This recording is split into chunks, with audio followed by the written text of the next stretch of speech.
Muy bien, estamos 19 de octubre, segunda parte de la clase de hoy de análisis jurisprudencial. Lo que vamos a hacer ahora es primero tomar nota de lo que vamos a hacer la semana que viene en la facultad. Tenemos un fallo para ver que va a exponer, si no me equivoco,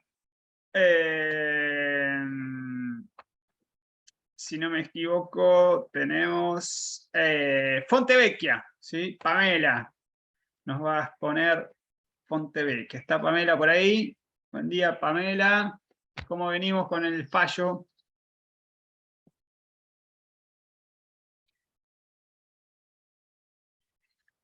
Tres, dos, uno.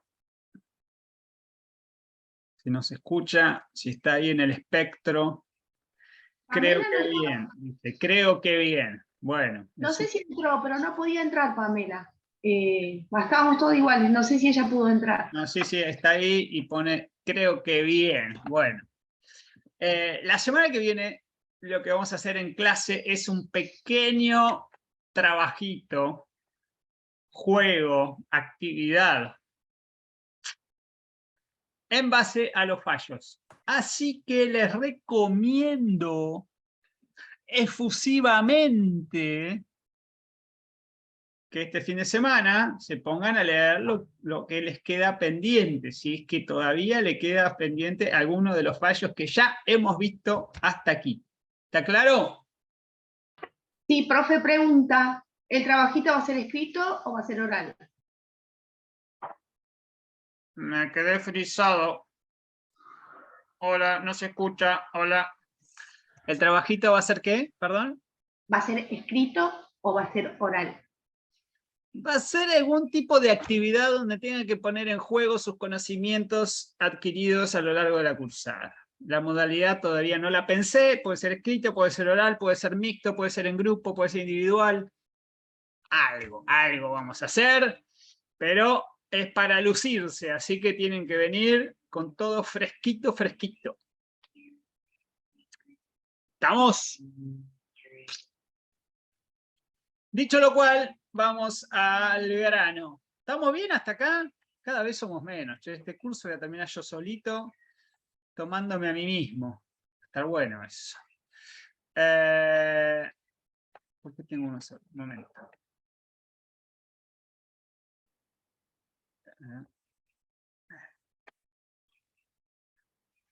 Ahora sí, ahora sí. Vengo acá. Tenés algo, te voy a compartir. Aquí. Aquí. ¿Estamos ahí? Muy bien.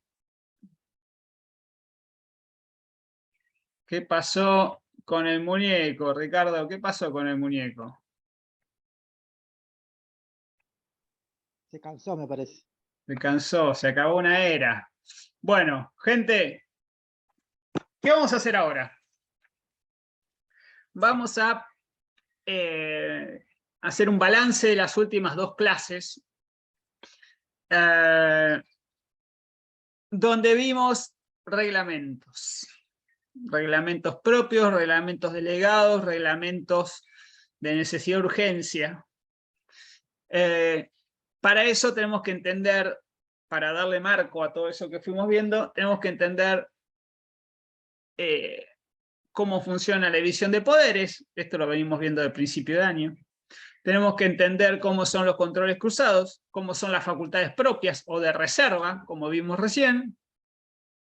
Y cuando hablamos de reglamentos, estamos situándonos en la esfera de las facultades propias, o delegadas, lo que sea, pero facultades del Poder Ejecutivo. Y cada vez que hablamos del Poder Ejecutivo, debemos pensar en lo que llamamos, y ustedes van a tener una materia específica, derecho administrativo, que es ni más ni menos que la regulación que adopta el Poder Ejecutivo para su funcionamiento dentro de lo que se llama la organización administrativa del Estado.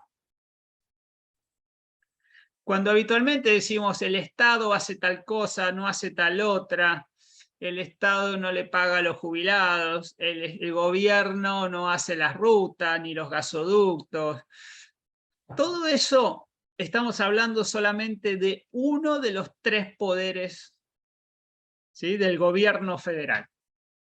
Esto es el poder ejecutivo. Nosotros vimos, a ver cómo pongo el puntero, yo podría poner acá. No, bueno. Vimos esto, ¿no? Ya lo vimos varias veces, ¿sí? ¿Qué es? La relación de los 3 poderes entre sí, que va a tener 2 aspectos o 2 miradas. Una de las facultades propias de cada uno y otro de los controles cruzados. Por eso hacemos todas estas flechitas. Vamos a repasar rápidamente. Yo soy el presidente de la Nación, doctor Alberto Fernández. ¿Cómo puedo controlar a los otros 2 poderes? Entonces digo, por un lado, vamos a buscar por acá, veto. Puedo vetar una ley del Congreso. Pumba, es una facultad discrecional que yo tengo. Veto total o parcial, ¿sí? ¿Qué más tengo? Tengo que promulgar, publicar las leyes y puedo a la vez enviar proyectos de ley al Congreso, ¿sí? Esa es la relación del Ejecutivo con el Legislativo. Vamos a ver el Ejecutivo con el Poder Judicial. ¿Qué tenemos acá? Nombra a los jueces. Punto. ¿Qué más facultad que querés de esa? De que si yo no te postulo, no podés ser juez. Tanto de corte como de tribunales inferiores. ¿Sí? Bien. Y le da el presupuesto. Todos los años en la ley de presupuesto hay un capítulo que es la partida para el Poder Judicial, que le pide la Corte Suprema, porque esa facultad nunca la terminó de ejercer el Consejo de la Magistratura, la ejercen los jueces de la Corte. Bien. Vamos al revés. ¿Cómo controlan los otros poderes al Poder Ejecutivo? ¿Qué tenemos por acá? Tenemos prohibición de delegación legislativa, lo que vimos recién.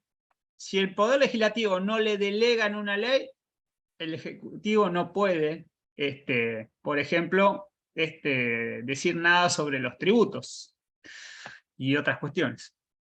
Prohibir otorgarle la suma del poder público, no le puede delegar todas las facultades legislativas en el Ejecutivo, ¿sí? Nadie puede volver a hacer rosas en este país.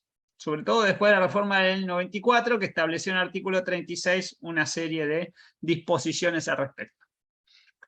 Juicio político, ¿sí? El Congreso puede acotar el mandato presidencial llevando adelante una investigación, una acusación y una imputación al presidente cuya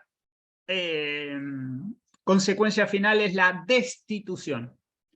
¿Se puede destituir al presidente sin un golpe de Estado? Sí, la única forma es con un juicio político, llamado impeachment en Estados Unidos. Y en Brasil. En Brasil ocurrió hace poco con Dilma Rousseff, ¿se acuerdan?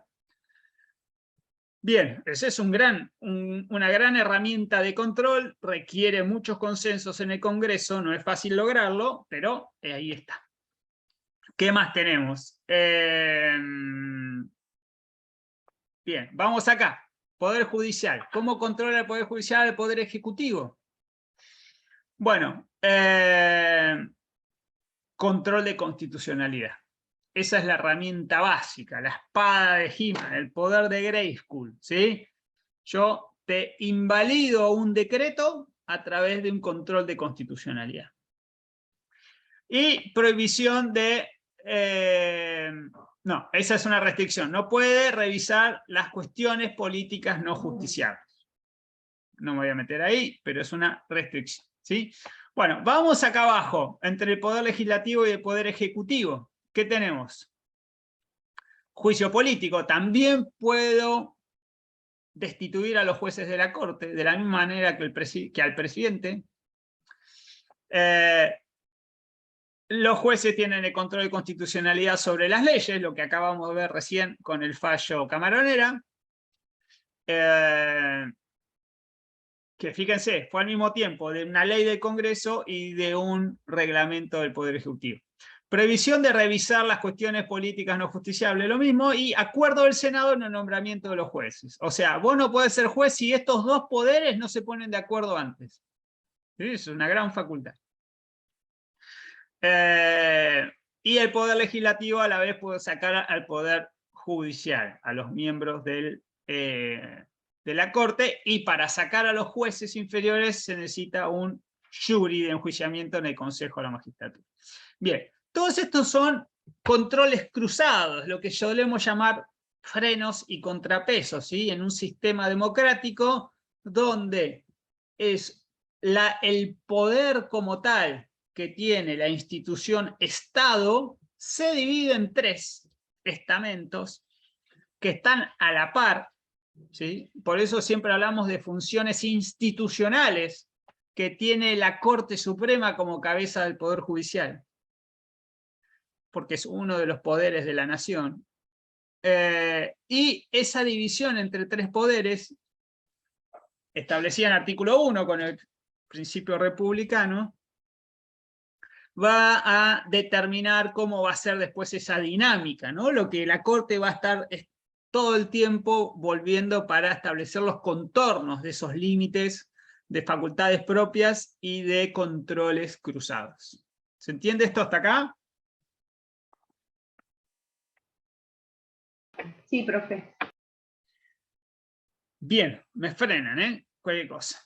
Vamos a otra cuestión. Principio de razonabilidad. Vamos a repasar esto que lo vimos en clase, que me costó una costilla fisurada.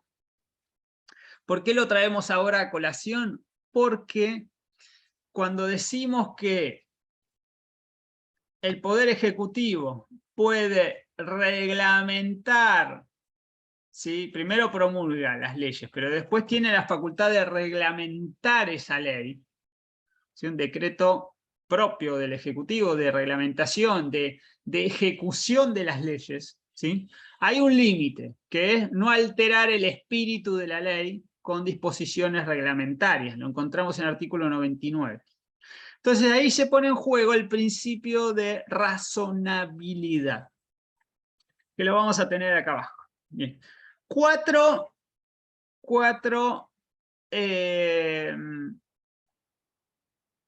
no me sale la palabra, 4 desagregaciones de ese principio. ¿Sí? Yo digo, bueno, ¿en qué consiste el principio de razonabilidad? Bueno, tengo que ir pasando de un punto al siguiente. Si cumplo los 4, puedo decir que la reglamentación fue razonable, pero tengo que poder cumplir los 4, pasar de una etapa a la siguiente. Entonces, vamos a ver.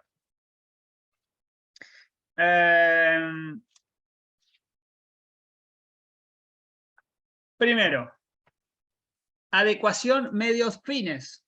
Esto ya lo vimos en clase, no les tiene que resultar nada novedoso. Adecuación medios-fines. Fines son los fines de la ley, el propósito. ¿Se acuerdan con Arriola? ¿Cuál era el propósito de la ley en Arriola? ¿Qué buscaba esa ley? Digamos, terminar con el tráfico de estupefacientes. Perfecto. Disminuir el narcotráfico, ¿sí? Combatir el narcotráfico. Bien, esa era la finalidad. Entonces, ¿el fin es lícito? ¿Está bien que una norma busque eso? Sí, la Corte dice sí, ahí no hay problema. Pero hay que ver con qué medios se pretende lograr esos fines, ¿sí? Entonces, ¿son adecuados los medios, las herramientas establecidas en la propia ley para lograr ese fin último? Bueno, y ahí hay que ver adecuación, fines. Usted quiere combatir el narcotráfico, ¿cómo lo va a hacer? Y me voy a pintar la cara de amarillo, ¿y con eso qué?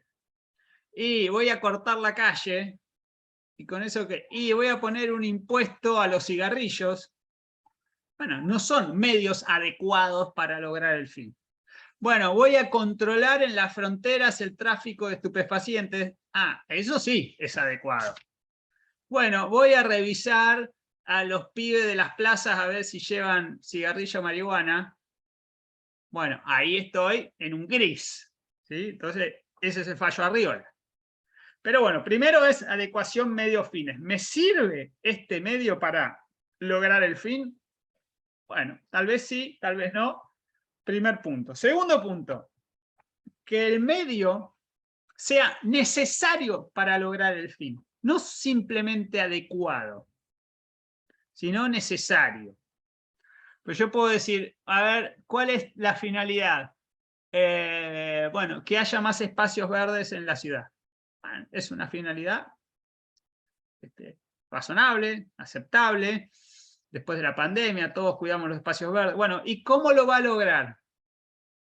Bueno, voy a derribar todas las casas que dan al río, ¿sí? 3 cuadras de la costa del río hacia arriba, las voy a derribar a todas, voy a poner espacios verdes.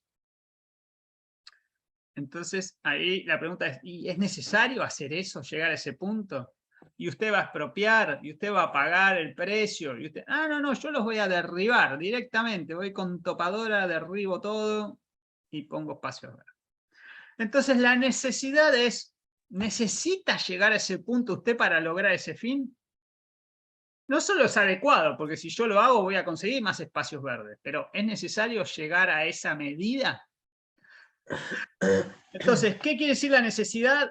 Que no excedan el fin, que no vaya más allá de ese fin, y que no exista alternativas menos gravosas para los derechos fundamentales. Esto es clave. ¿Hay alternativas por las cuales usted puede lograr el mismo fin, pero sin afectar derechos? Usted te puede decir, a ver, ¿y qué quería hacer? Y yo quiero derribar todas las casas. Bueno, ¿y qué alternativa podría usar? Y bueno, fíjese, ¿no hay tierras fiscales que usted pueda dedicar a espacios verdes? ¿No puede hacer un convenio para que le presten un comodato tal predio si hay un club? Bueno, que el club lo puede usar todo el público. No puede hacer, no sé, poner tierra sobre el mar, ganar terreno y ahí hacer un espacio verde.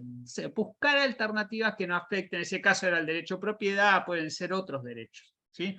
Confinamiento en pandemia. ¿Usted necesita meter a toda la gente en su casa y prohibirle salir? ¿Es esa la alternativa menos gravosa? Y en su momento todos convinimos que sí, que no había alternativa menos gravosa, porque salías y te morías. Bueno, entonces es razonable en ese momento que entender que era necesario ese medio para lograr el fin. El fin era preservar la salud pública de toda la población. El medio era el ASPO, ¿se acuerdan? Ahí se veía clarísimo. Era una medida gravosa, el ASPO, gravosa con B corta, lo vimos hoy, gravamen, ¿se acuerdan? Lo vimos en el fallo recién. ¿Era una medida gravosa el ASPO?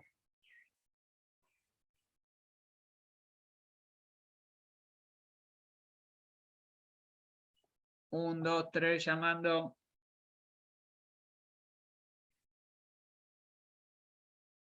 Rosana, que está muy callada hoy. La realidad es que mucho no puedo hablar porque estoy más, pero Está bueno. enferma. Bueno, está enferma. La perdonamos hoy, que está enferma. Bueno, Miriam.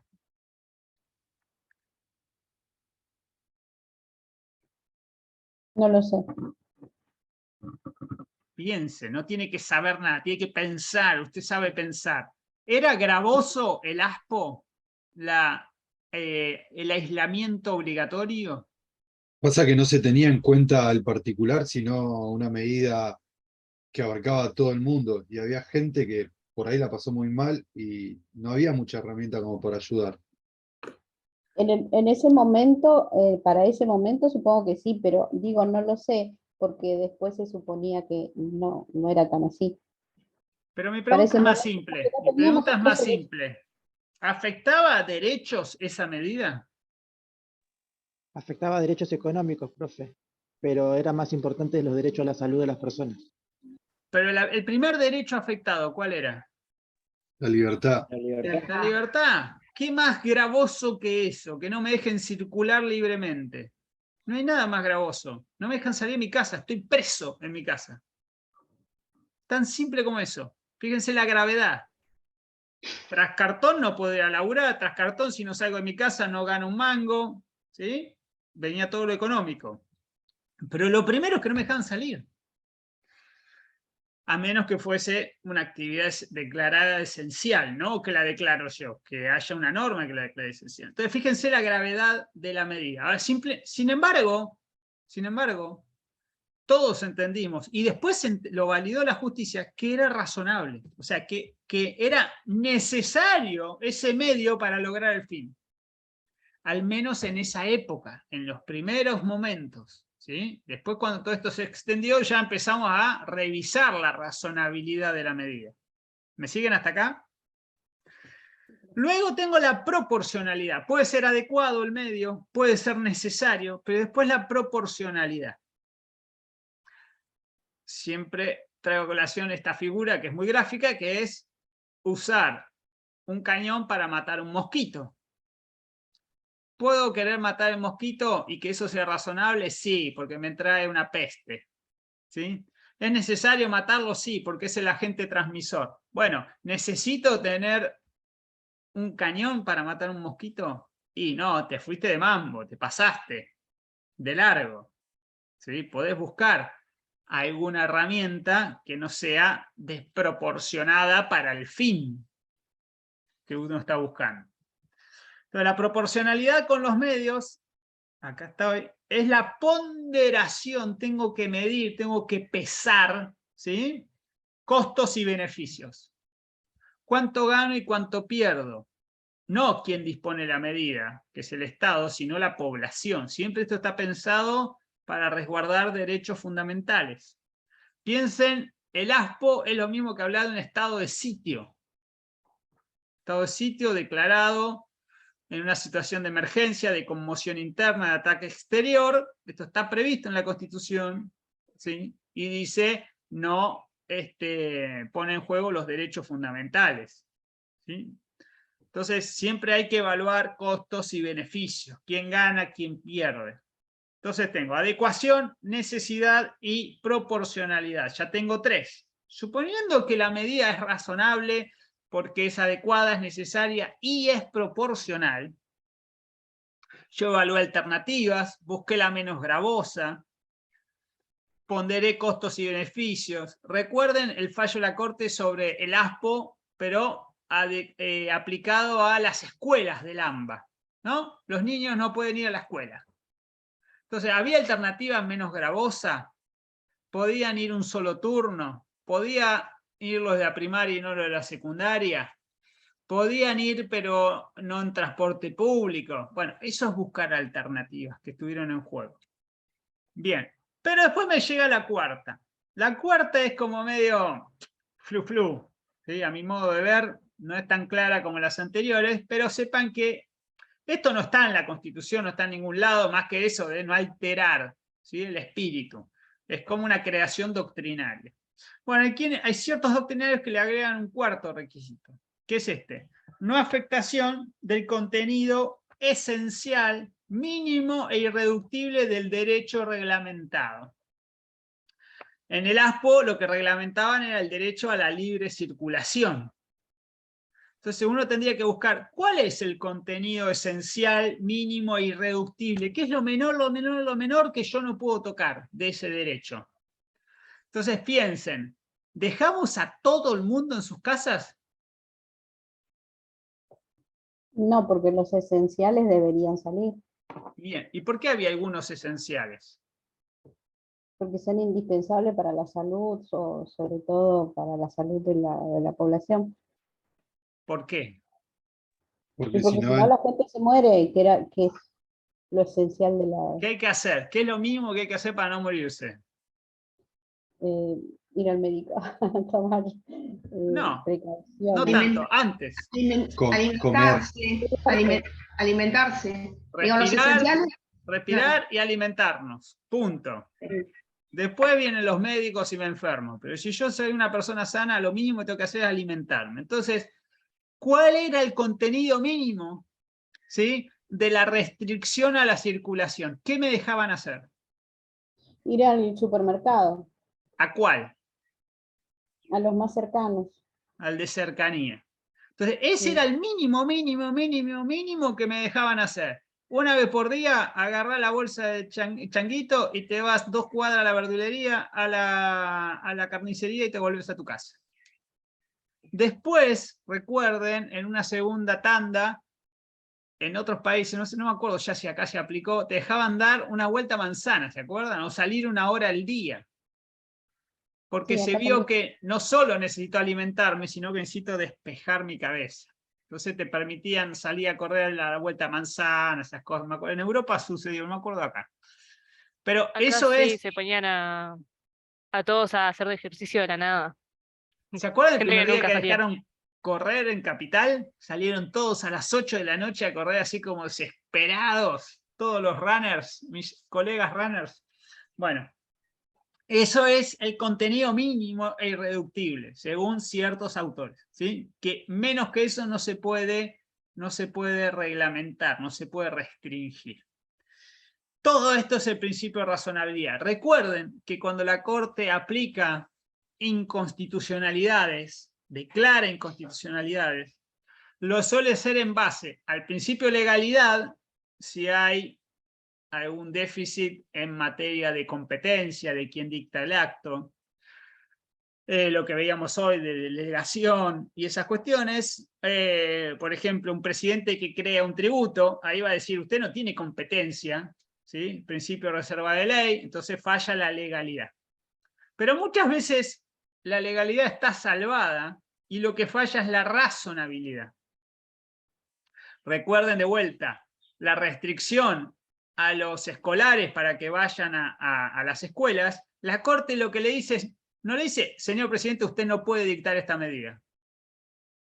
No puede dictar un DNU restringiendo la circulación y la concurrencia a los establecimientos educativos. Lo que le dice es, usted no justificó esto con estadísticas, con datos oficiales, con estudios técnicos, científicos, de que la no concurrencia a las escuelas hace lograr este fin, que es el fin es cuidar la salud.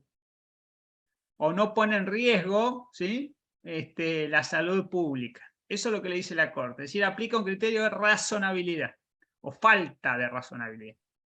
¿Me siguen hasta acá? Sí, profe. ¿Seguro? Sí. Bien, bien. Dicho esto, ¿qué tenemos por acá? Esperen que voy a correr las caritas de ustedes para este lado. Bien, ¿qué tenemos por acá? Ahora nos metemos acá, en la esfera del Poder Ejecutivo. Vamos a tener una pequeña clase de derecho administrativo. Levante la mano, ¿quién vio ya derecho administrativo?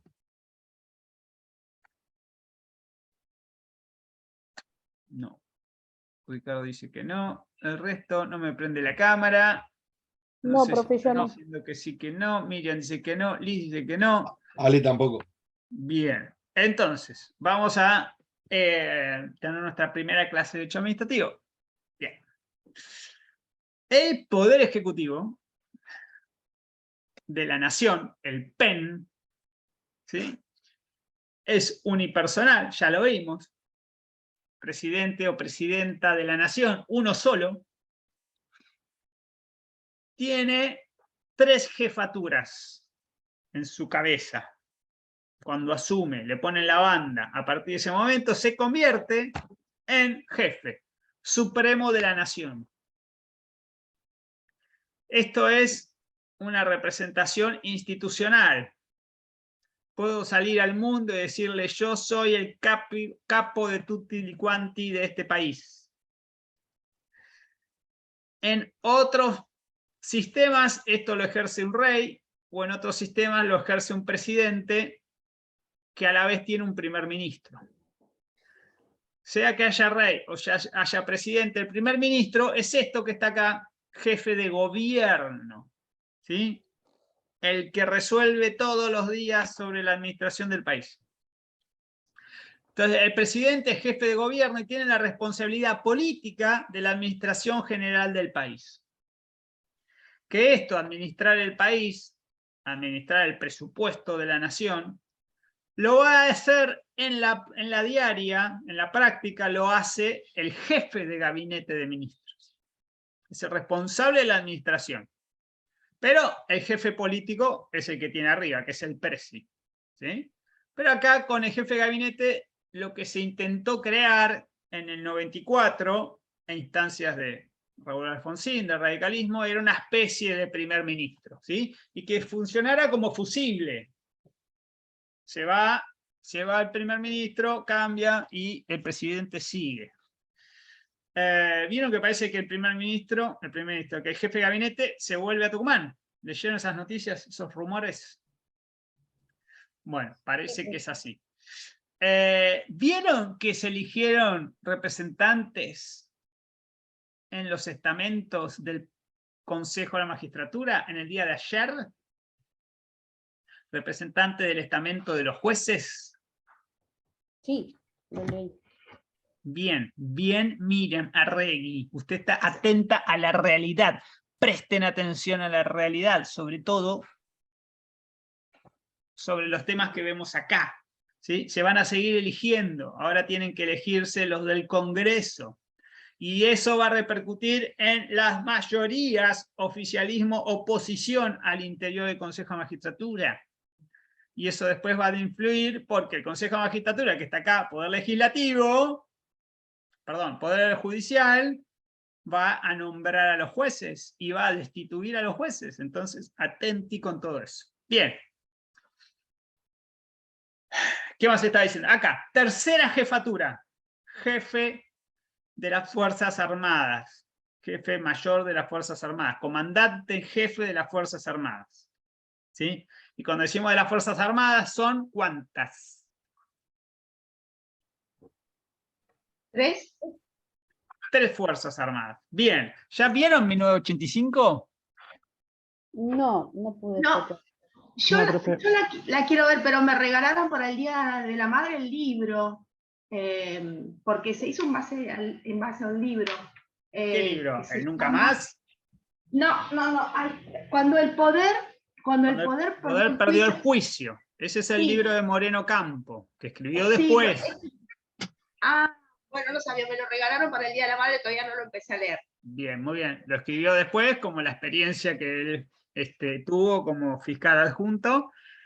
Sí, es una de las fuentes que usa la película, efectivamente. Bien, vayan a verla. Sigo entonces. ¿Por qué esto? Porque las Fuerzas Armadas son 3 y ahí en el juicio a las juntas, son las juntas, que es la cabeza de las Fuerzas Armadas, de los 3 gobiernos que comandaron durante la última dictadura este país. ¿Sí? Pasaron 3, el primero duró 5 años y después los otros poquito. Y el último tuvo la maravillosa idea de intentar recuperar las Malvinas por la fuerza. Nefasta idea, obviamente. Bien, el Poder Ejecutivo tiene las finanzas del país, o sea, el tesoro de la nación, o sea, lo que veíamos recién del poder de imposición tributaria. ¿Sí? Y a la vez tiene el monopolio de la fuerza pública, monopolio legítimo, diría Weber. ¿Sí? O por lo menos la pretensión de tener el monopolio legítimo de la fuerza pública. Cuando uno ve en el sur del país ataques a la propiedad privada, uno dice, bueno, ahí ¿tiene el Estado el monopolio de la fuerza o hay alguien que está pretendiendo disputarle terreno en ese sentido? Si vamos a otros países de la región, esto se ve más claramente. Pero saber esto, ¿no? Por un lado, taca-taca, y por el otro lado, la fuerza. ¿Sí? Son 2 atributos propios que tiene el Poder Ejecutivo y que le sirven para administrar el país. Es decir, te cobro impuesto y te meto preso. ¿Se entiende? Lo concreto que es en cuanto a facultades del presidente. Bien, ¿Estamos hasta aquí? ¿Seguimos? Sí, profe. Bueno. Organización administrativa del Estado. Voy a hacer una cosa primero. Les voy a mostrar lo siguiente. Denme un segundito. Busco mapa. Un momento, ¿eh?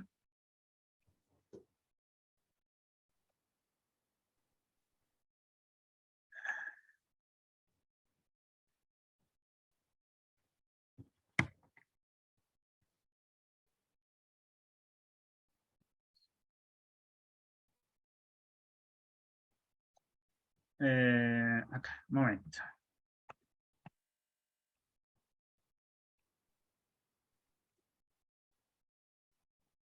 Tararara, ta, ta, ta, ta, tan. Bueno, lo que van a ver acá no lo van a ver en ningún lado, así que presten atención. Los quiero a todos muy atentos, ¿sí? A ver, ¿quién está ahí? Gabriel, Pamela, Lucas, Rubén, ¿están ahí? Fabio. ¿O se fueron a dormir la siesta? Sí, profe, estamos. Bueno. Mapa del Estado se llama esto, ¿sí? Lo pueden buscar. ¿Qué quiero que vean? ¿Qué es el Poder Ejecutivo? ¿Cómo se organiza la administración pública? ¿De qué se trata el sector público nacional? Después vamos a tener sector público provincial y municipal. Ahora nos quedamos en la esfera nacional, ¿sí? Pero todo va a orbitar alrededor de la figura del presidente, que es la cabeza del Poder Ejecutivo, ¿sí? Y es lo único que existe en la Constitución. Después se dice que va a haber colaboradores, ¿sí? Que son el jefe de gabinete y los ministros. Pero no se dice qué ministros, de qué carteras, qué áreas. Eso no está en la Constitución. Va a estar en la ley de ministerios. Fíjense, el Congreso le va a decir al Ejecutivo quiénes van a ser sus colaboradores, por lo menos funcionalmente. Es decir, estas son las funciones y las carteras ministeriales. Después, cada vez que un presidente asume, dice, yo quiero crear tales ministerios o quiero degradar o dejar de que existan tales otros ministerios. ¿Se entiende Perdón, más o profe, menos? quiero preguntar algo, porque en alguna otra ocasión usted nos dijo que la vicepresidenta, vicepresidenta, en este caso la vicepresidenta, pasa a formar parte del Poder Legislativo después que asume.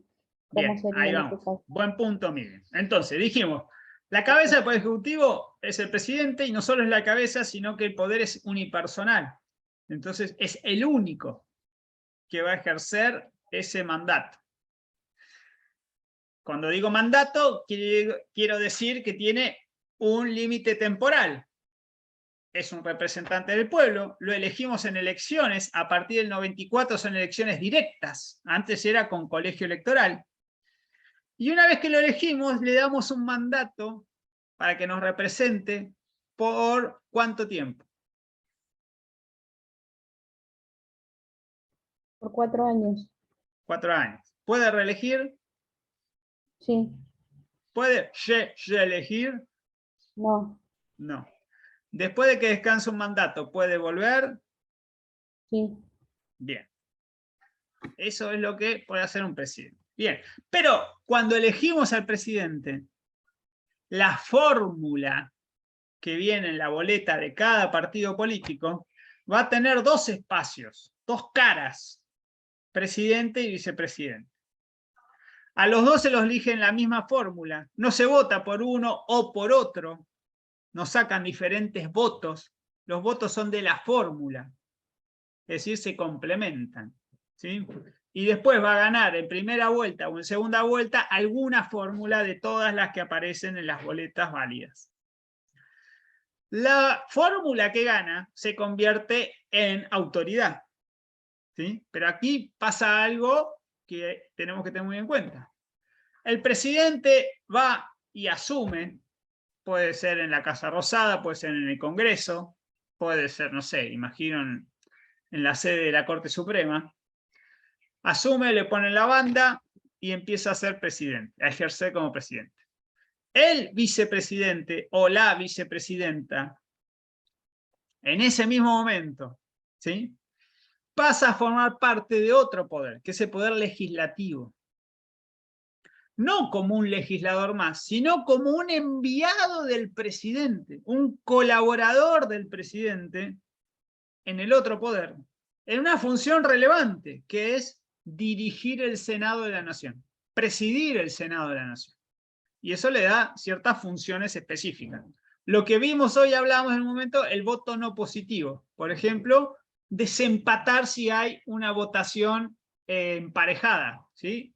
Mismos votos, misma cantidad de votos. El presidente del Senado o presidenta no vota a menos que haya, no sé, 15 a 15. Entonces ahí sí vota. Y el no positivo era no positivo a qué, o negativo a qué. A las retenciones. Claro. Pero A a la qué. ley que había sacado Lustó, la ley que se hizo para el campo en esos momentos, no me acuerdo qué número de ley era. La Lustó, 125, 125 era. 125. ¿Lustó podía sacar una ley? Él era ministro de Economía, ¿no es cierto? En esos momentos. Entonces, ¿qué podía sacar? Un decreto. Decreto. Le pidió al legislativo que Entonces nada. Sí, ¿qué es la Es- 125? ¿Sería un proyecto de ley que ingresó al Congreso? ¿Qué es la 125? Una circular. Poco más que una circular.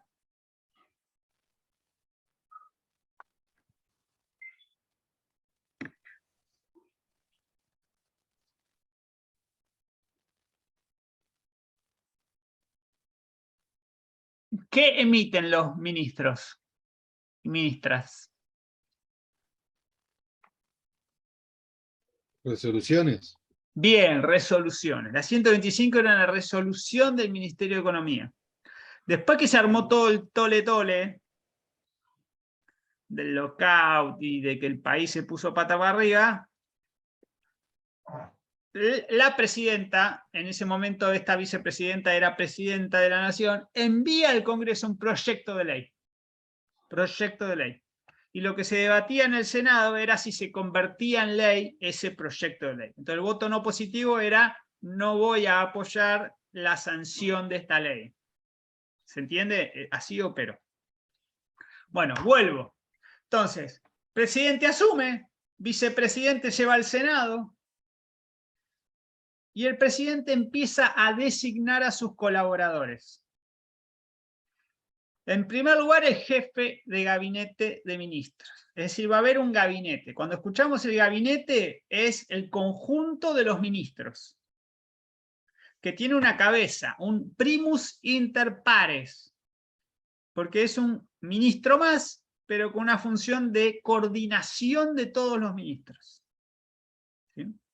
Tiene como función primordial ejecutar la administración del país, es decir, es el que firma todas las partidas presupuestarias, no a su antojo, viene de la ley de presupuestos que aprueba el Congreso. Fíjense, controles cruzados. Ahora se está discutiendo la ley de presupuesto para el año que viene. El año pasado no se aprobó, no tuvimos ley de presupuesto, se prorrogó la anterior y ahora se está discutiendo. Una vez que se aprueba esa ley, el jefe de gabinete después tiene ciertas facultades de distribución de esas partidas. Bien, pero vamos a ver un punto. El presidente, para gobernar, ¿qué herramienta tiene? Legal. No normativa, digamos.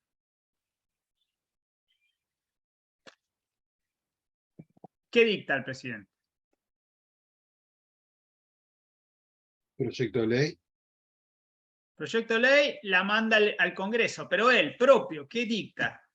DNU. Los DNU, sí. ¿Qué son los DNU? ¿Qué es la D Decreto. de DNU? Decreto. Decreto. Necesidad. Decretos de diferentes tipos, pero son decretos. A los Decreto decretos de en términos... ¿Cómo? querría decir decreto de necesidad y urgencia. Claro. Tiene que- Sí, pero es un tipo de decreto. Después tenés decretos propios, decreto de ejecución, decretos reglamentarios, decretos delegados, ¿sí? Son todos decretos. Los llamamos reglamentos. Es la facultad reglamentaria. Reglamentos. El presidente dicta decretos. La vicepresidenta, ¿qué dicta?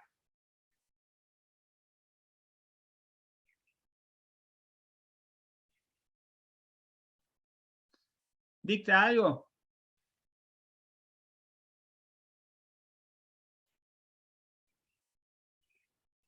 Cristina Elizabeth, como vicepresidenta de la Nación, en ejercicio de la jefatura de la Cámara de Senadores, ¿puede dictar algo?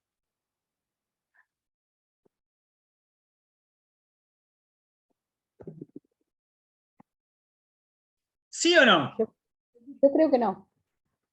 No. No hay una norma específica que emane de la vicepresidencia de la Nación. Más allá de ciertas facultades administrativas, Coordina al ministerio, ¿no? ¿A qué ministerio? A los ministros. No, para nada. No No coordina está en el Poder la labor de los Ejecutivo. ministros. No está en el Poder Ejecutivo. Está en el Poder Legislativo. Pero ahí, en el Senado, no emite nada, salvo cuestiones de administración, de superintendencia, de manejo del presupuesto, ¿sí? Y este voto si hay paridad en una votación. Nada más. Nada más. Todo lo demás puede ser político, pero administrativo no tiene nada más. Administrativo legal, ¿sí? Bien. Vuelvo al Poder Ejecutivo. ¿Cómo?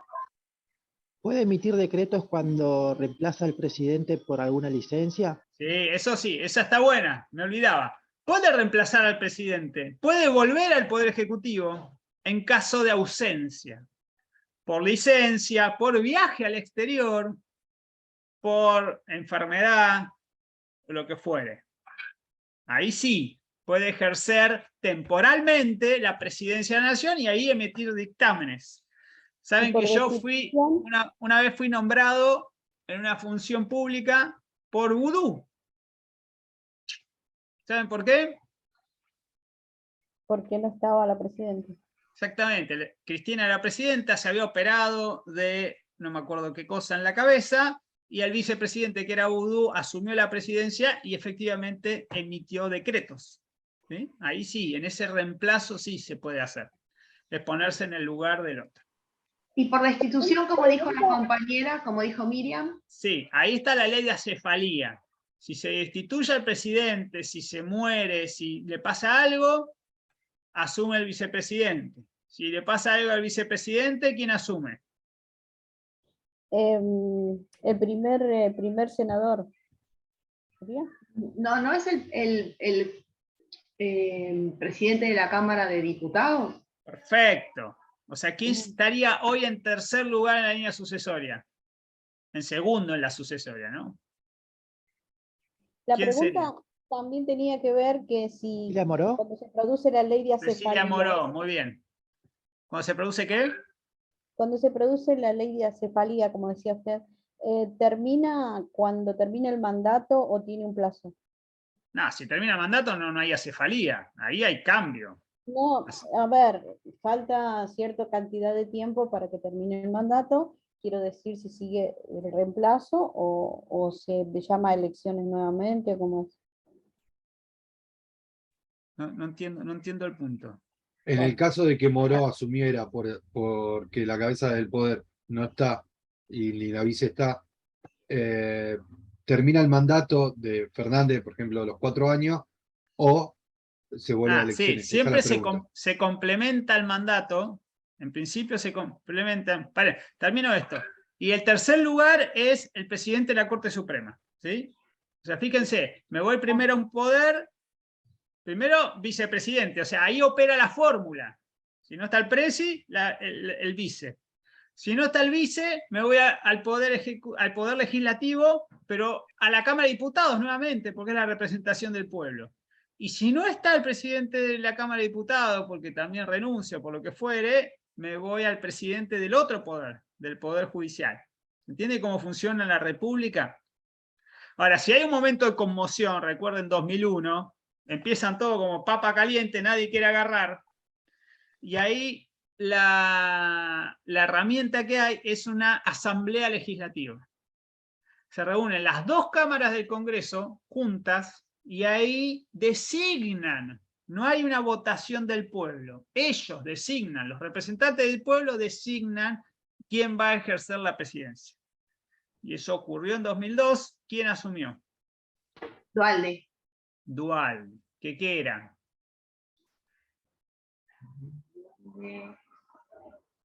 ¿Era diputado? Ay, no me acuerdo, profe.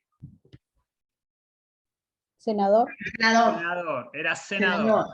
Había querido ser presidente, perdió en las elecciones, era senador y ahí lo eligieron a él presidente de la Asamblea. Bien, vuelvo. ¿Estamos ahí? Hace falta. Bueno, y en principio cumple el mandato, salvo que se llame elecciones nuevamente y arranca de cero. ¿Sí? Vuelvo. El presidente que dicta, dijimos. Reglamentos. Bien, la vicepresidenta. Nada. Nada. Nada. Jefe de gabinete, ¿qué dicta?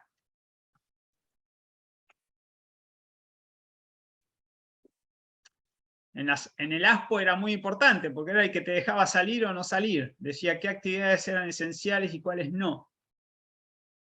Y además es el que dice te va a tocar tanto del presupuesto y tanta partida sí, tanta no.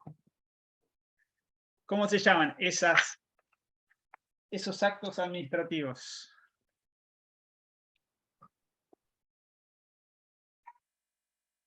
Lo vimos acá, ¿cómo se llaman? ¿Resoluciones? No. Las resoluciones van a ser las que dicten todos estos que están acá. Los ministros y ministras. El jefe de gabinete dicta decisiones administrativas. DA. ¿Sí? ¿Por qué? Porque está por encima de los ministros. Fíjense, ¿cuántos ministros tenemos? Vamos a contarlos. 3 por acá. 1, 2, 3, 4, 5, 6. 6 por 3. 18. Bien. 18 ministros. Se ve que está actualizado porque están los nuevos. Vamos a buscar a los nuevos. ¿Dónde están? Aquí. La nueva ministra de Mujeres. ¿Y dónde más? Acá la nueva ministra de Trabajo. Y la de Acción Social. Acá la ministra de Desarrollo Social. Esas son las últimas incorporaciones al equipo. ¿Sí? Bien.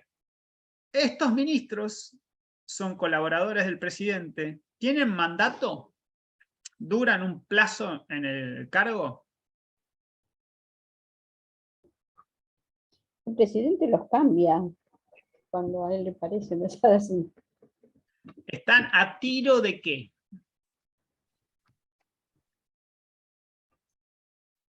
Y que sea efectivo para lo que él los necesita. Pero hay una fórmula, se dice siempre. Están a tiro de, los pueden cambiar con un mero ¿Decreto? decreto. Con un mero decreto le piden la renuncia, chao, a tu casa, te agradezco, y a otra cosa.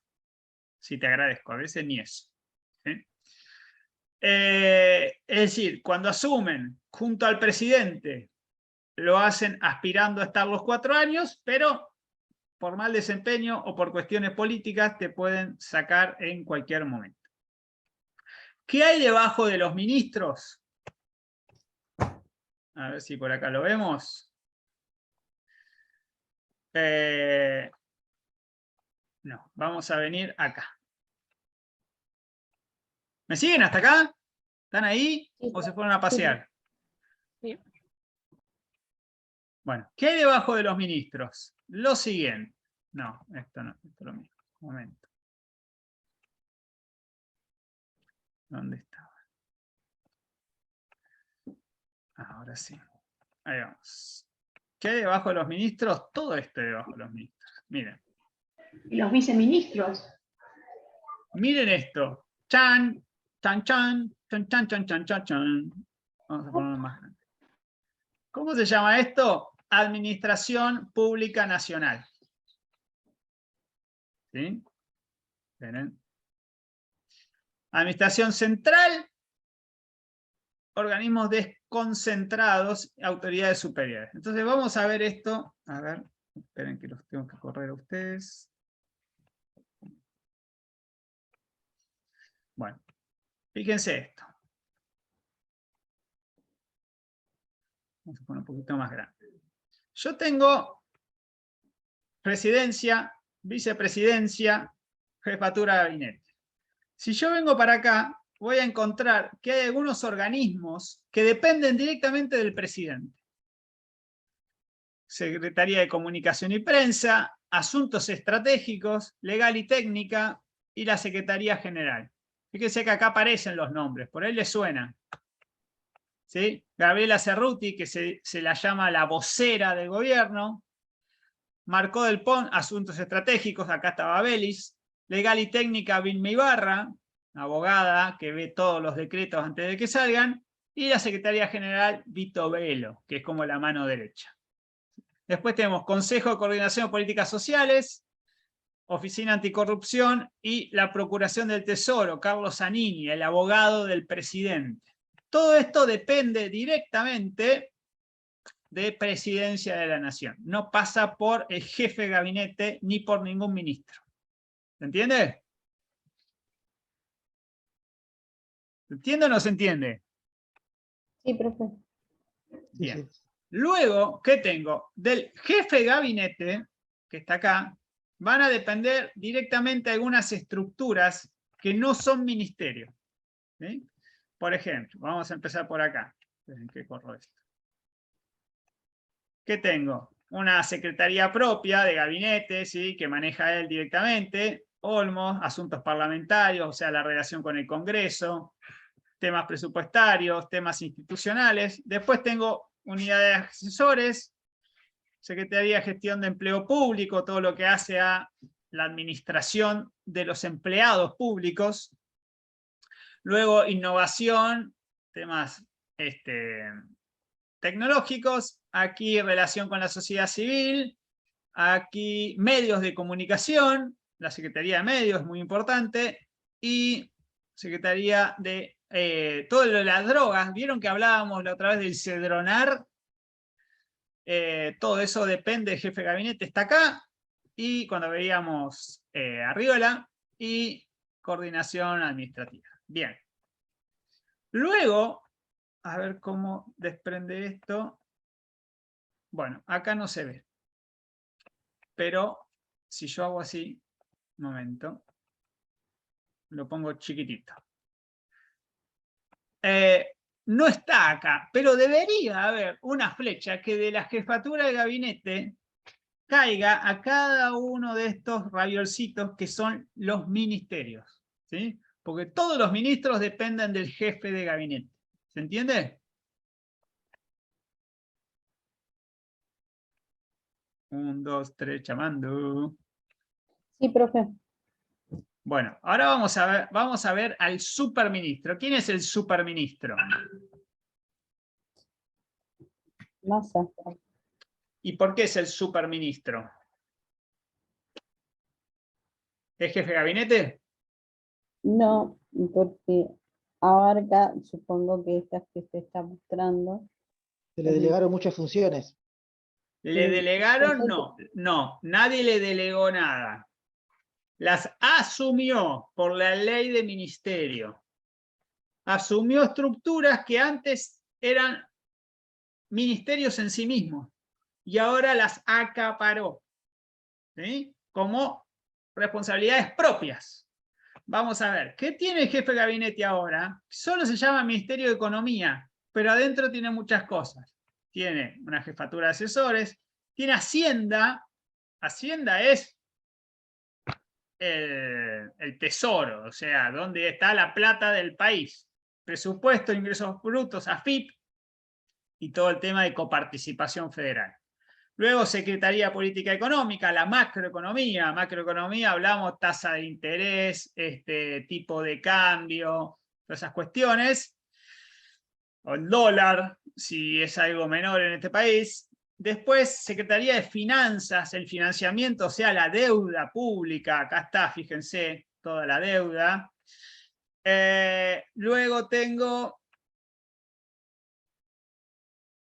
asuntos internacionales, FMI, y todos los bancos de desarrollo, como el BID. Luego tengo desarrollo y competitividad, ¿sí? Gestión para el desarrollo. Luego tengo Secretaría de Industria y Desarrollo Productivo. Esto antes estaba en el Ministerio de Desarrollo Productivo, es una de las cosas que se apropió, ¿sí? Ahora está de Mendiguren, antes ahí estaba el ministro Culfas. Secretaría de Industria, PYME, Desarrollo Emprendedor, bueno, todo lo que sigue ahí. Pero no termina de ese lado, sigue. Secretaría de Agricultura, Ganadería y Pesca, esto era un ministerio en sí mismo, tiene toda la relación con el campo. Secretaría de Comercio, ¿se acuerdan la época de Moreno? Todo el tema precios cuidados, hoy que la inflación está por las nubes, bueno, todo eso está acá adentro. ¿Qué más tenemos aquí? Secretaría de Energía, que esto también dependía de otro ministerio y pasó a Economía, ¿sí? Subsecretario de Hidrocarburos, ¿sí? ¿Qué figura esa? Y luego, Secretaría de Economía de Conocimiento, esto para todos los jóvenes, la programación, ¿sí? Todo lo que tiene que ver con el software y servicios basados en el conocimiento. Secretaría de Minería, junto con Energía, y Secretaría Legal y Técnica. Y ahí terminé. Todo eso es un ministerio, ¿sí? Entonces, fíjense. Primer raviol, presidente de la Nación. Segundo raviol, jefe de gabinete. Tercer raviol, ministerio. Cuarto raviol, secretaría.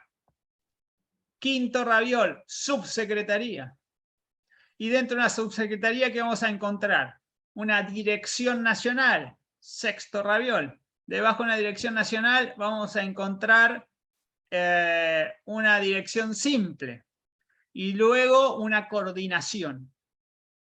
Y después más abajo, bueno, ya es el escalafón básico de la administración. ¿Por qué les muestro todo esto? ¿Están ahí todavía? Se ponen a comer. ¿Por qué les muestro todo esto? Porque esto va a ser la estructura de la administración pública nacional centralizada. Vamos a volver a una fotito anterior. Esperen. Acá.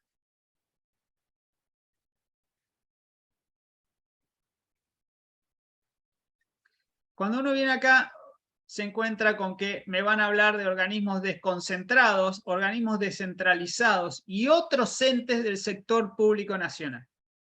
Entonces, ¿qué es todo esto? Bueno, lo que sabemos es que no son los ministerios. No son los ministerios. Entonces, ¿qué son si no son los ministerios? Bueno, volvemos. Volvemos acá. Hoy estamos yendo y volviendo, yendo y volviendo. Bueno, miren.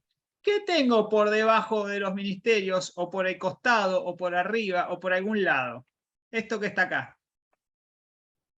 Vamos a poner un poquito más grande.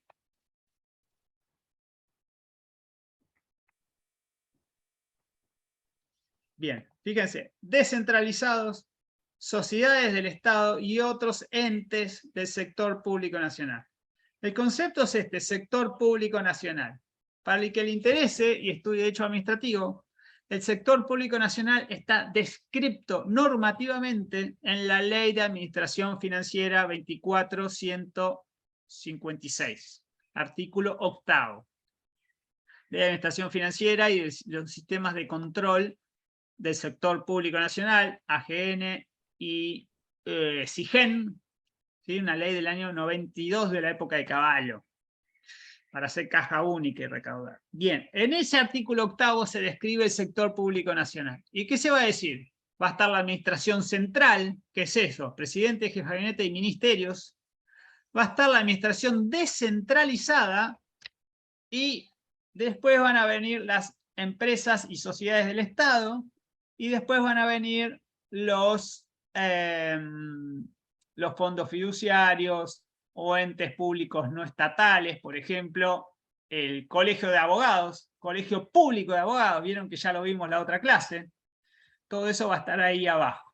Entonces, ¿qué tenemos? Por ejemplo, de presidencia, ¿cuáles son los organismos descentralizados? La CIGEN, la AFI que veíamos hoy, la Autoridad Regulatoria Nuclear, etc. De jefatura de gabinetes, ¿quién depende? Acceso a información pública, la Agencia de Bienes del Estado, que tiene todo el patrimonio del Estado, los edificios, el INAES, donde están las cooperativas, ARSAT, una empresa, la de los satélites, el Correo Argentino, Radio y Televisión Argentina, ahí están los medios públicos, contenidos públicos, TELAM, ¿sí? Por ejemplo, la televisión pública, Radio Nacional, todo eso va a depender del jefe de gabinete. Vamos a ver un Ministerio de Economía. Fíjense, además de todas esas atribuciones propias que dijimos del Ministerio de Economía, fíjense lo que tiene. Tribunal Fiscal de la Nación, la UIF, que ve el tema del lavado de dinero, la Comisión de Valores, donde cotizan las empresas, Superintendencia de Seguros, que ve todas las aseguradoras, la AFIP está acá como organismo descentralizado, Casa de Moneda, que imprime los billetes, el Banco Central, AFIP y el Banco Central son los organismos descentralizados juntos con la ANSES, más grande que tiene el país, AFIP, Banco Central y ANSES. Banco Hipotecario, el Banco de la Nación, el Enargás y el ENTE, los entes reguladores de servicios públicos, la CONEA, que hace las centrales atómicas, las regula, y después empresas, Nucleoeléctrica, ENARSA, que está haciendo el gasoducto, YPF, que hace todo lo que ustedes ya saben, entes binacionales, como la Comisión Técnica Mixta de Salto Grande, o la EBI, va a estar ahí de Yacyretá, acá está la entidad binacional Yacyretá. Bueno, ¿qué más tenemos? Institutos, el BICE, Banco de Inversión, bueno, todo eso va a estar por ahí. Las empresas van a ser lo más descentralizados, y algunos dicen que no son entes, no es administración descentralizada, que está por fuera. Yo abono esa teoría, pero digamos, hay otras voces, otras miradas. ¿Se entiende esto? Más o menos. Con esto aprueban administrativo, presten atención. 2 materias en una. Bien, ahora, ¿qué vamos a ver? Esto. Van a leer ahí en el capitulito 5 del libro, van a ver lo siguiente. ¿Me están siguiendo acá? Sí, profe. Bueno, lo que van a ver ahí en el capítulo, esperen que... Acá. ¿Qué pasa? No se ve nada. No, porque no sé qué toqué. Esperen. ¿Qué me pasó? ¿Qué me pasó? Esperen que volvemos. Esto debería venir acá.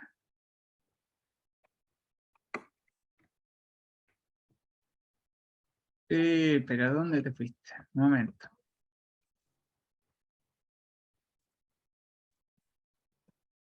Ahí está. A ver qué están viendo. Ahí está. Bueno, ¿estamos ahí? Sí, profe. Bueno. Espera. Los problemas con las caritas de ustedes. Bueno, ahí vamos. Entonces, lo que van a encontrar ahí es que se habla de doble fractura, no es tibia y peroné, ¿sí? Tiene que ver con otra cuestión, tiene que ver con cómo se estructura la organización administrativa del Estado, lo que llamamos sector público nacional. Y ahí hay 2 principios, o 3, vamos a poner 3. El primero, ¿cuál es? Principio de jerarquía. ¿Qué quiere decir? Primero está el presidente, después está el jefe de gabinete, después están los ministros, después los secretarios, etc. Cada uno tiene un rango jerárquico. Y eso va a determinar que el de arriba le dice al de abajo lo que tiene que hacer.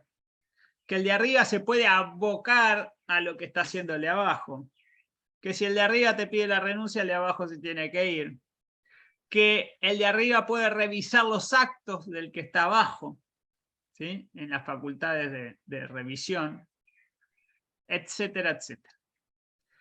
Y esto estoy hablando en términos estrictamente administrativos, no estoy hablando en términos políticos. ¿Sí? Lo político va por otro lado, yo tengo mi padrino que está allá, yo entré porque me puso aquel, yo milito en el partido de tal. Todo eso no me interesa acá, estoy hablando de cómo se estructura administrativamente la administración pública.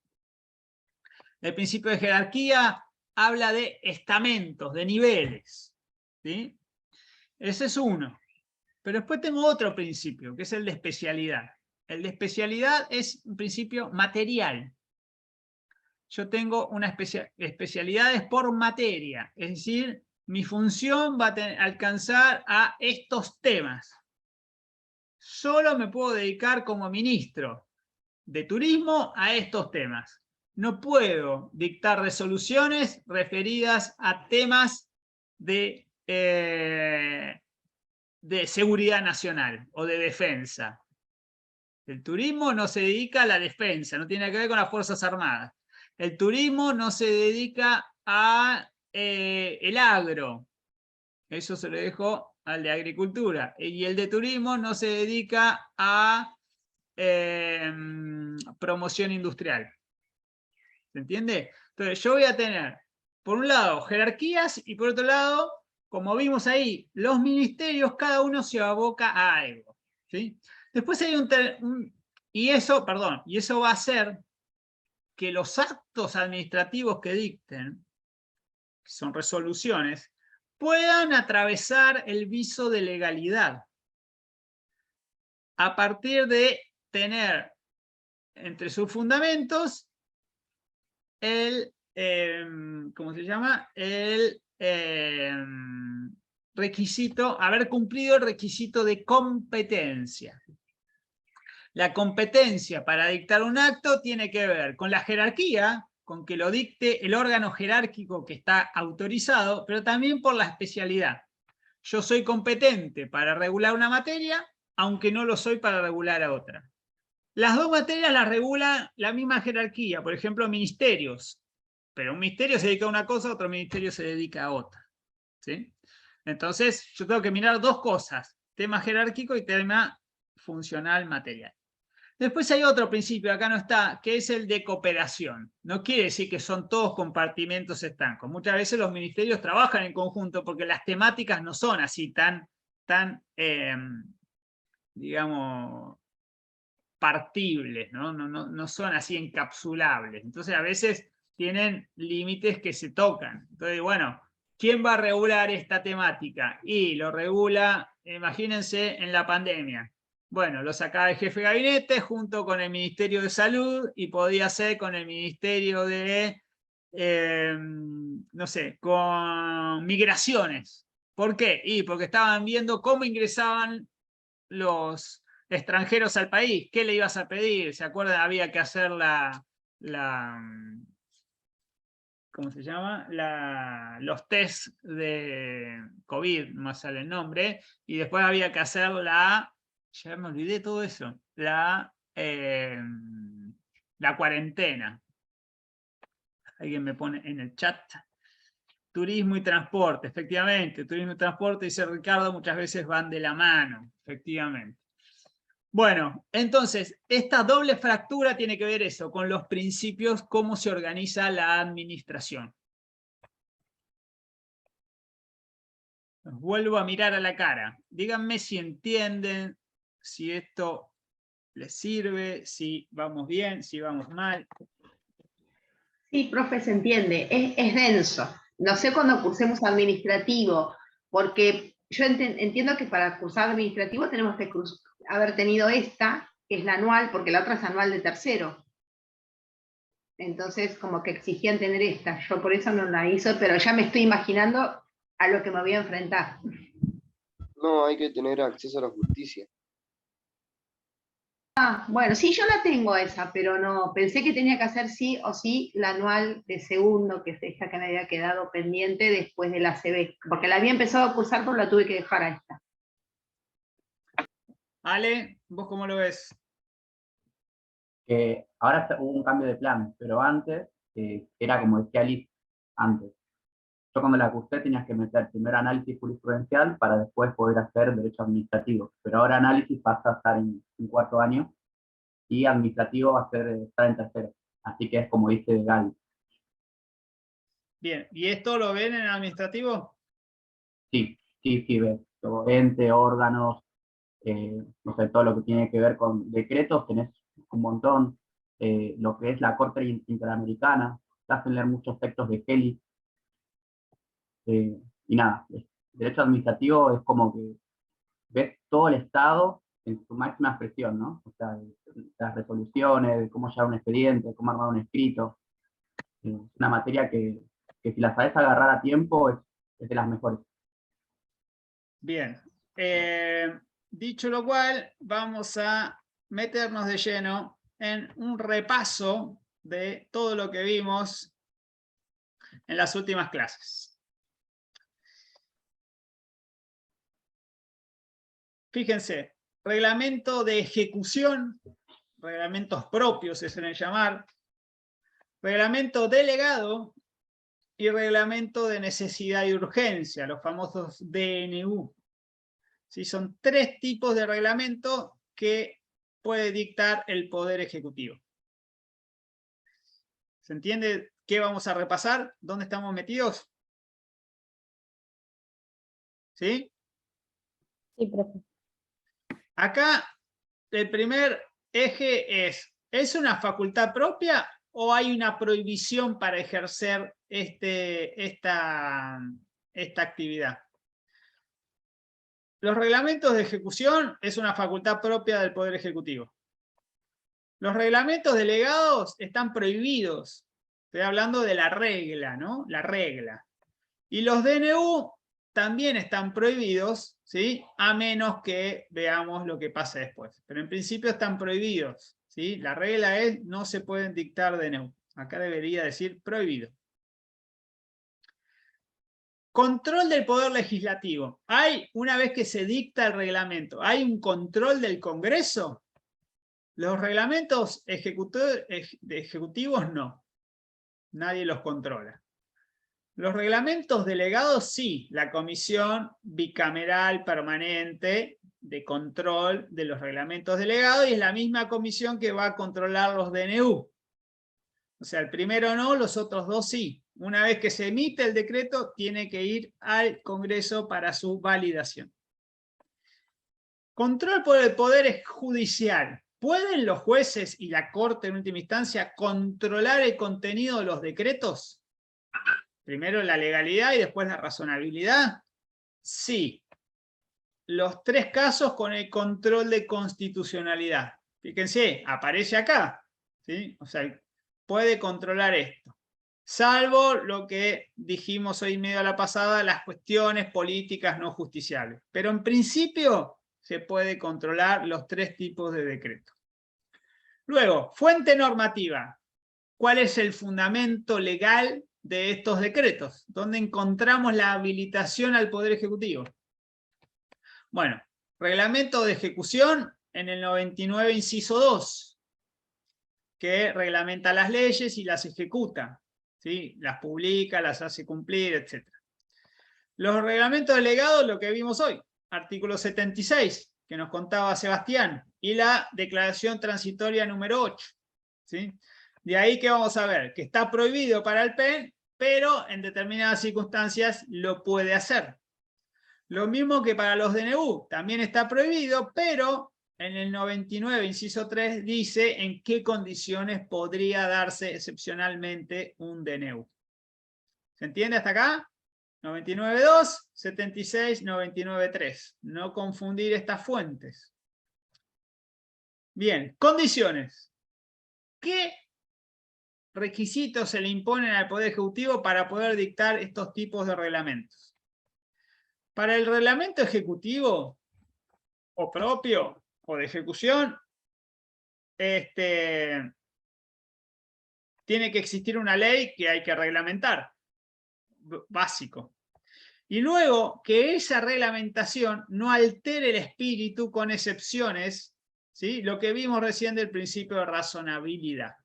Es decir, si bien es una facultad propia, no puede hacer lo que quiere el presidente al momento de reglamentar. Le pongo un caso de los últimos años que fue muy mentado, muy mencionado, que fue que una ley de blanqueo, ¿vieron cuando uno tiene plata sin declarar en la AFIP y la lleva ante un blanqueo, le cobran algún impuesto, pero se ponían condiciones? Una condición de la ley era que no podían ingresar a blanqueo familiares de los funcionarios públicos. Y en la reglamentación de esa ley se incluyó a los funcionarios. Entonces muchos dijeron, che, acá estás alterando el espíritu de la ley, porque estás ampliando el ámbito de aplicación que la ley restringía, ¿sí? Después algunos dicen, bueno, ese decreto era inconstitucional o no. Uy, ¿a dónde me fui? Acá. Pero bueno, eso es otro tema, se lo dejo para que lo vean, simplemente como ejemplo. Vamos al... esperen. Ahí está. Vamos a reglamento delegado. ¿Qué condiciones hay para que el Poder Ejecutivo pueda dictar reglamentos delegados? Primero, condiciones que tiene que cumplir el Congreso, como vimos hoy, ¿sí? Tiene que haber declaración de emergencia pública o ser una materia determinada de administración. Si no son esos temas, no puede haber decreto delegado. Y luego tiene que tener un plazo, la delegación, y unas bases inteligibles, ¿sí? Las bases de la política legislativa. Es lo que vimos hoy también. Entonces, esto es lo que después le voy a controlar al decreto del Poder Ejecutivo, que haya sido dictado dentro del plazo, que sea por esta delegación y que cumpla con estas bases, claramente. Hoy veíamos, che, si la ley hablaba de la alícuota a las exportaciones, a las retenciones para productos hidrocarburíferos, después no se la podés aplicar a productos de la pesca. Está fuera de las bases que te delegaron. ¿Me siguen hasta acá?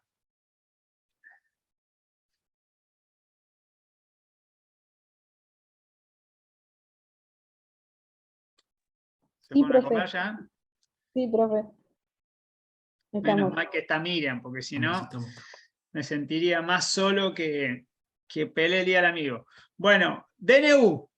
¿Qué condiciones hay que cumplir un DNU para poder ser válido? Todo esto lo vimos en la clase pasada, ¿sí? Acuérdense, solamente en caso de que y todo lo que dice el 99.3. Circunstancias de hecho y excepcionales que imposibiliten el trámite de las leyes por los medios ordinarios de aprobación de una ley en las cámaras. Y esto que es lo más importante, porque es el único límite que hoy se está ejecutando, se está cumpliendo, que son las materias prohibidas. ¿Qué cosa? Nunca, nunca, nunca va a poder entrar en un DNU. Temas penales, delitos, temas tributarios, impuestos, temas electorales, paso sí o paso no, lo que se está discutiendo ahora, y el régimen de los partidos políticos, porcentaje para ir a una segunda vuelta, cantidad de avales para presentarte a elección, etcétera, etcétera. O sea, nada de esto puede entrar en un DNU y necesariamente tiene que salir por ley. Bien, último, procedimiento. Reglamento de ejecución lo firma el presidente, chao, nada más se requiere y pasa a tener vigencia. Reglamento delegado, necesitas el presi, pero también el refrendo del jefe de gabinete, o sea, 2 ministros, y se suele sumar al ministro del área, o sea, 3 firmas, ¿sí? Para un reglamento delegado. A veces acá los de ejecución también lo firma el jefe de gabinete y el ministro del área, aunque no sea estrictamente necesario. Y lo que sí, después tiene que ir a la comisión bicameral, ¿sí? Acá, tiene que cumplir con el control. DNU. DNU, ¿qué tenemos? Presidente, refrendo de jefe de gabinete y acuerdo general de ministros. Es decir, vamos a ver un choclo de firmas porque entran los 20 ministros.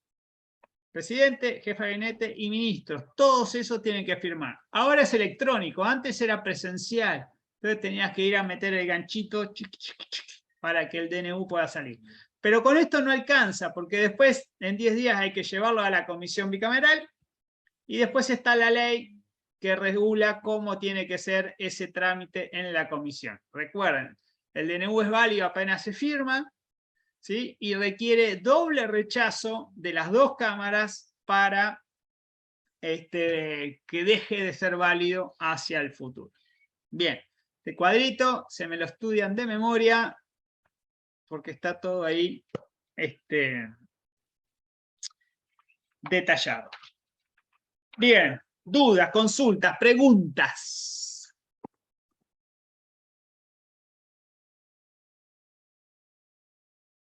Un, dos, tres, llamando. Para la clase que viene, profesor, entran, bueno, todo lo que explicó y todos los fallos desde esta segunda etapa, ¿Qué le parece, Lisu? y que sí. Bueno. Efectivamente, todos los que vimos hasta ahora, lo único que no va a entrar es Fontevecchia, porque lo vamos a ver la clase que viene. Si quieren estar al día, léanlo para la clase, porque además es un fallo complejo, largo, ¿sí? Y de un tema que no hemos visto todavía, que es Sistema Interamericano de Derechos Humanos. ¿Sí? Así que me leen, por favor, es la recomendación. Le hago una consulta, profesor. ¿Sí? El tema del último parcial, ¿ya está puesta la fecha? ¿Queda la fecha del cronograma? Sí, ¿qué fecha Vas. teníamos, Ale? Tenemos el 9. Chan, chan, chan, chan, chan. A ver que chequeo con mi super Ya que lo busco, Walter. calendario. El 9 puede ser. 9, orales, parciales orales, efectivamente. Efectivamente. ¿Presencial o va a ser, puede ser virtual? Presencial. Todo el mundo con traje y corbata. Y las chicas con trajecito. ¿Sí? Y tacos. Si no, no pueden rendir.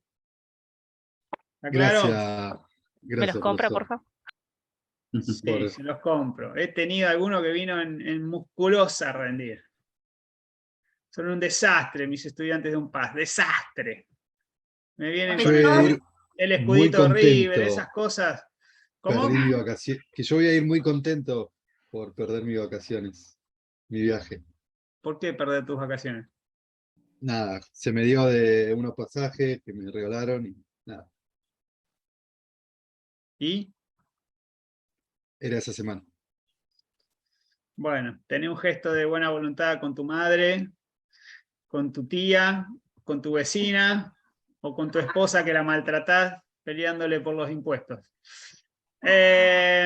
Bien, ¿qué más? Quiero que sepan que hoy me dejaron muy solo, Bueno, a Sebastián y a profe- mí. Nos dejaron solos. Nadie Profesor. nos da una mano. Nos dejaron Profesor, discúlpeme, vuelvo a preguntar todo de la segunda parte, porque usted dijo todo lo que vimos hasta acá, todo lo que vimos, digamos, de esta segunda parte. Vamos a hacer muy... tercera parte. Después del segundo Tercera parcial. parte. Después del segundo parcial para acá. Ah, perfecto. Gracias, profe. De nada. Bien. ¿Qué más? ¿Qué nos queda, Ale? ¿Algo más? Nada más. Las unidades que entrarían serían 7, 8, 9. Y bueno, eso serían, el día 9 sería el último examen. Y nada más, eso sería lo último. Ya se terminan los fallos. Nos quedan ver los últimos 3 fallos y ya está, ya se termina la materia. ¿Qué veíamos la semana que viene? Fontevecchia. Bien. ¿Y después qué nos queda? No, USI, o sea, Keeper Castro, y Coligüe, que es un fallo que todavía no leí, que tiene que ver con recursos naturales. Efectivamente, ambiente, y temas de competencia también y de razonabilidad. Perfecto. Bien, entonces ahora nos vamos a ir a la última parte. Esperen que la tenía por aquí. ¿Dónde me quedo?